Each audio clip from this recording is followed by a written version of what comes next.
ये section maintenance provide करता है वाइफ्स, चिल्ड्रन एंड पेरेंट्स को। वीडियो शुरू करने से पहले एक जरूरी इंफॉर्मेशन, ये सारे केसेस और इनसे रिलेटेड प्रोविजंस हमारे ऑफिशियल वेबसाइट www.legalbites.in पर डिटेल में अवेलेबल हैं, चेक करना मत भूलिएगा। Mohammad Ahmad Khan versus Shah Bano Begum and others. Facts की बात करें तो शाह बानो एक मुस्लिम महिला थी। इनकी शादी मोहम्मद अहमद खान से हुई थी।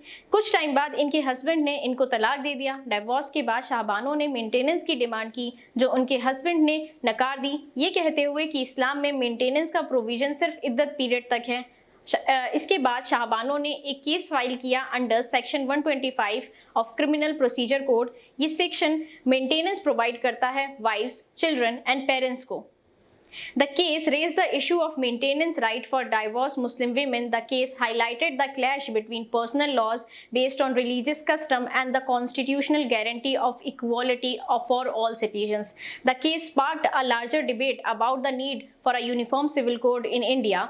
अप्रैल 1985 में सुप्रीम कोर्ट ने शाह बानो के फेवर में फैसला सुनाया, उन्हें मेंटेनेंस ग्रांट की। कोर्ट ने कहा कि सीआरपीसी का सेक्शन 125 सारे इंडियंस पर इक्वली अप्लाई करता है irrespective of their religion.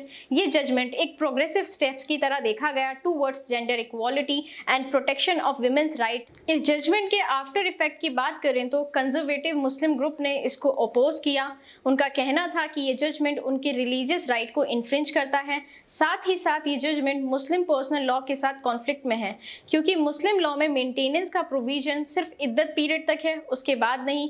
Under pressured Indian government passed Muslim women protection of rights on divorce act in 1986। इस एक्ट ने सुप्रीम कोर्ट के डिसीजन को ओवरटर्न कर दिया और मेंटेनेंस के प्रोविजन को इद्दत पीरियड तक लिमिटेड कर दिया। तो आज का हमारा ये सफ़र यहीं समाप्त होता है। अगर आप इन सभी जजमेंट के बारे में और डिटेल में जानना चाहते हैं तो हमारी ऑफिशियल वेबसाइट www.legalbites.in को विजिट करना मत भूलिएगा। वहाँ सारे केसेस डिटेल में अवेलेबल हैं। If you like this video, please like, share and subscribe to our channel. Thank you for watching.